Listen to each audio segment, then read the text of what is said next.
बहुत समय पहले की बात है। काशीपुर नाम का एक बहुत छोटा सा गांव था। वहां के लोग बहुत ही हंसी खुशी एक दूसरे के साथ मिलजुल कर रहते थे। इस गांव में हरिया नाम का एक व्यक्ति रहता था। उसके परिवार में उसकी पत्नी और 2 बच्चे थे। हरिया के पास 2 गायें थीं, जिनका दूध बेचकर वह अपने जीवन निर्वाह करता था। इस गांव की सबसे बड़ी समस्या थी पानी की, क्योंकि पूरे गांव में केवल एक ही तालाब था। लोग इसी तालाब से पानी भरकर अपने दैनिक जीवनचर्या के काम किया करते थे। गांव में और कोई पानी का साधन न होने की वजह से गांव के लोगों को इसी तालाब के पानी पर निर्भर रहना पड़ता था। हालांकि गांव के लोग अपनी इस जिंदगी से खुश थे। कुछ समय यूं ही हंसी खुशी बीत जाता है, लेकिन एक दिन जब गांव के कुछ लोग तालाब पर पानी भरने जाते हैं तो देखते हैं कि तालाब में बड़े बड़े मगरमच्छों ने कब्जा कर लिया है। अब लोग तालाब से पानी भरना छोड़ देते हैं, क्योंकि मगरमच्छ उन्हें मार सकते थे।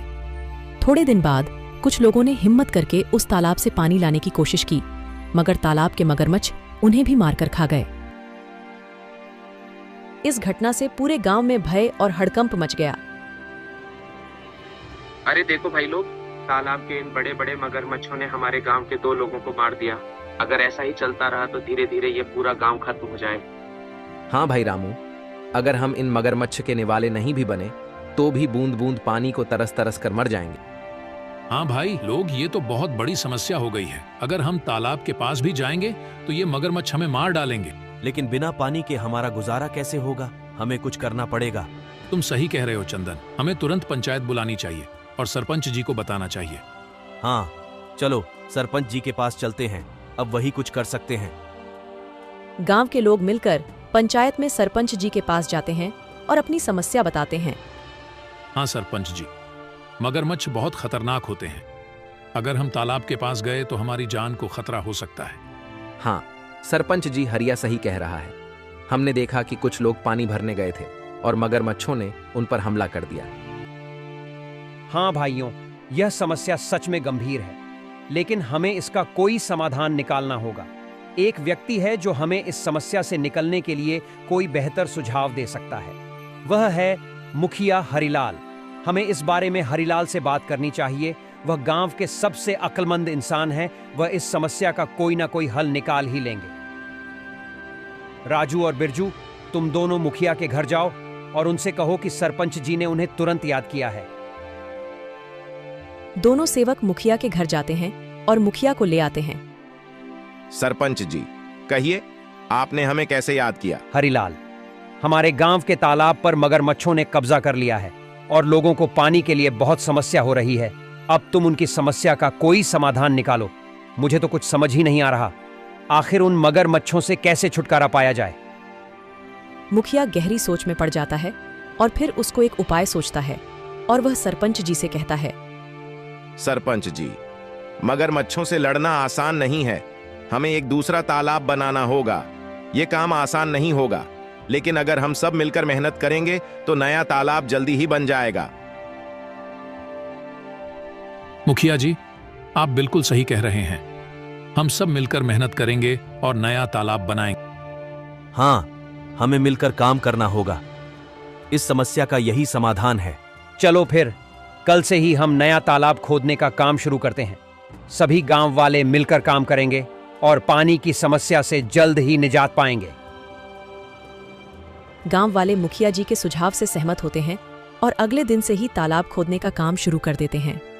कुछ ही दिनों की मेहनत और मशक्कत के बाद आखिरकार गांव के लोगों ने मिलकर एक बहुत ही गहरा तालाब खोद लिया। बस फिर क्या था, वर्षा ऋतु का मौसम भी आ गया और गांव में जोरदार बारिश शुरू हो गई। बारिश से वह तालाब लबालब पानी से भर गया, जिसे देख गांव के लोग बहुत खुश हुए।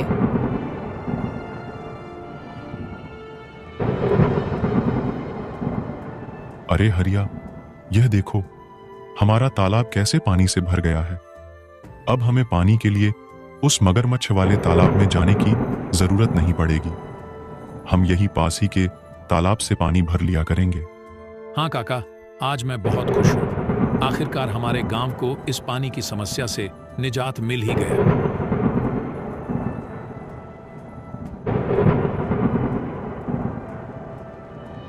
ऐसे ही कुछ दिन हंसी खुशी बीत जाते हैं। गांव के लोग तालाब के होने से बहुत खुश थे, लेकिन एक दिन गांव के लोगों की खुशी को जैसे किसी की नजर ही लग गई।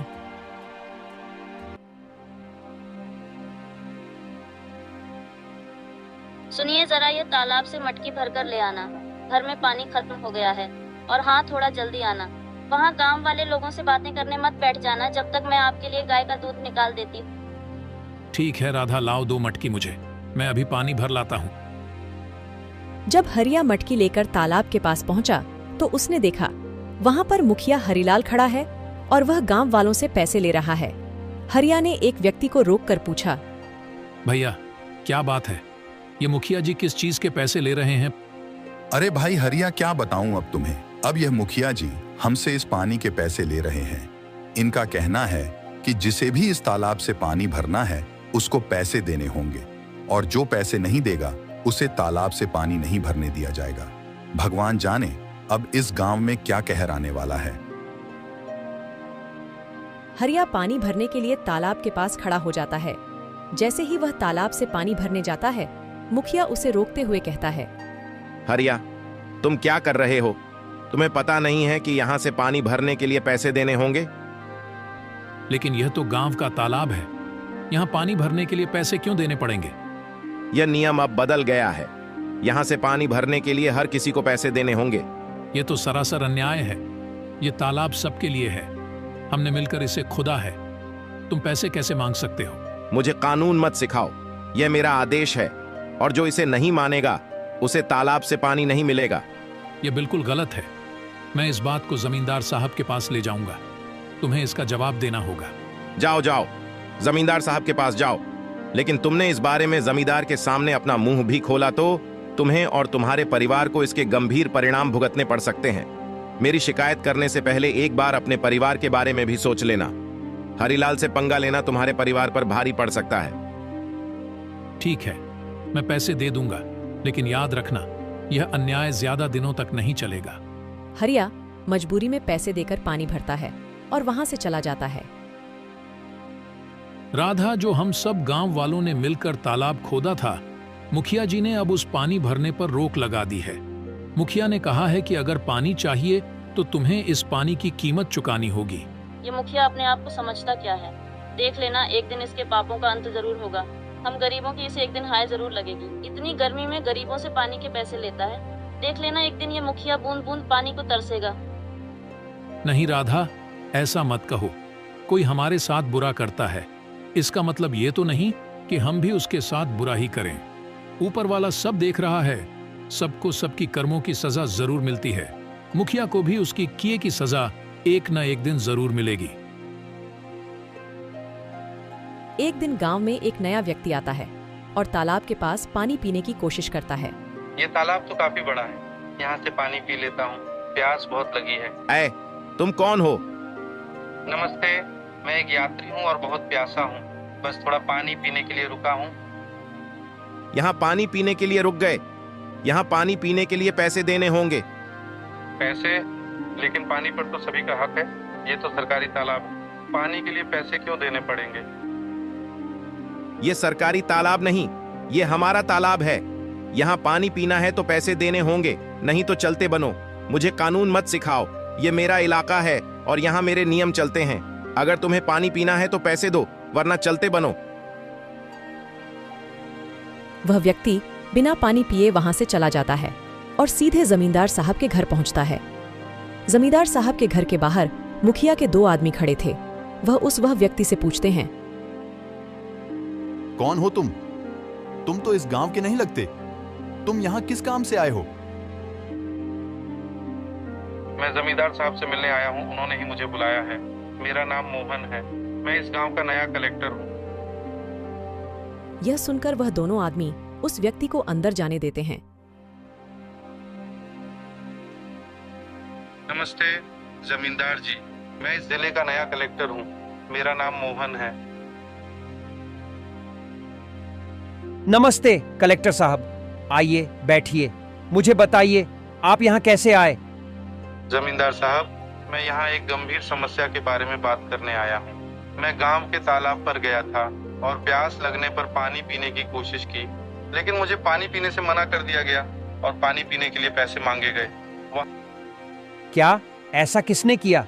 वहाँ मौजूद एक व्यक्ति ने मुझे साफ मना कर दिया और कहा कि बिना पैसे दिए पानी नहीं मिल सकता। तालाब का पानी तो सबके लिए मुफ्त है, यह बहुत गलत है। मुझे माफ कीजिए कलेक्टर साहब, मैं तुरंत इस मामले की जांच करूंगा।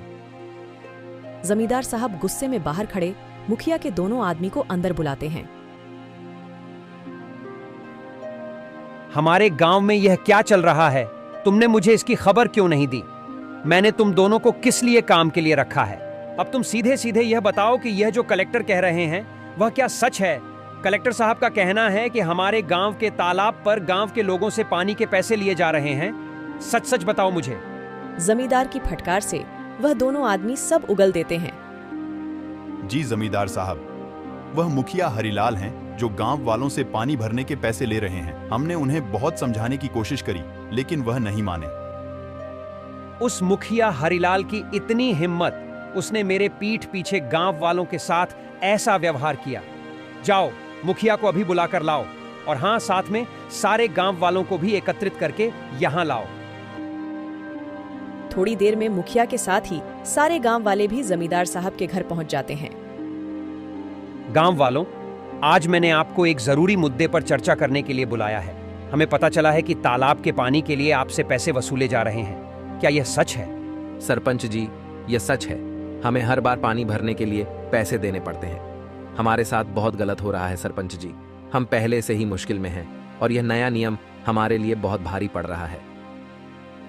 मुखिया, तुम्हें क्या कहना है? क्या यह सच है कि तुमने पानी के लिए पैसे वसूले हैं? तभी मुखिया का ध्यान उस व्यक्ति के पास जाता है जिसे मुखिया ने पानी पीने से मना कर दिया था। अरे ये व्यक्ति यहाँ क्या कर रहा है? अच्छा, तो इसीलिए लगाई है। मेरी शिकायत देख लूंगा इसको तो मैं। बोलो हरिलाल, ये सब क्या चल रहा है?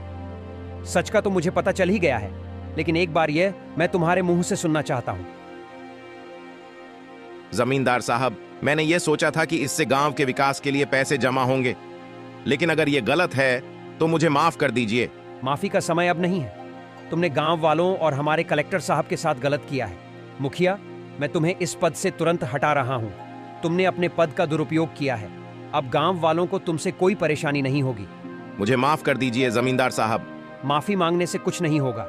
अब से तुम इस पद पर नहीं रहोगे और गांव के किसी भी फैसले में तुम्हारा कोई अधिकार नहीं होगा। जमींदार साहब, हमें तो लगता था कि यह तालाब सभी के लिए है, लेकिन मुखिया जी ने इसे अपनी संपत्ति ही बना लिया है। गांव वालों, मुझे खेद है कि आपको ऐसी कठिनाइयों का सामना करना पड़ा। मैं आपको आश्वासन देता हूं कि आगे से ऐसा कोई अन्याय नहीं होगा। तालाब का पानी अब सभी के लिए मुफ्त होगा। धन्यवाद जमींदार साहब, आपने हमें न्याय दिलाया। गांव वाले यह जानकर खुशी खुशी अपने काम में वापस लौट जाते हैं कि अब उन्हें तालाब के पानी के लिए कोई भुगतान नहीं करना पड़ेगा और उनके साथ कोई अन्याय नहीं होगा।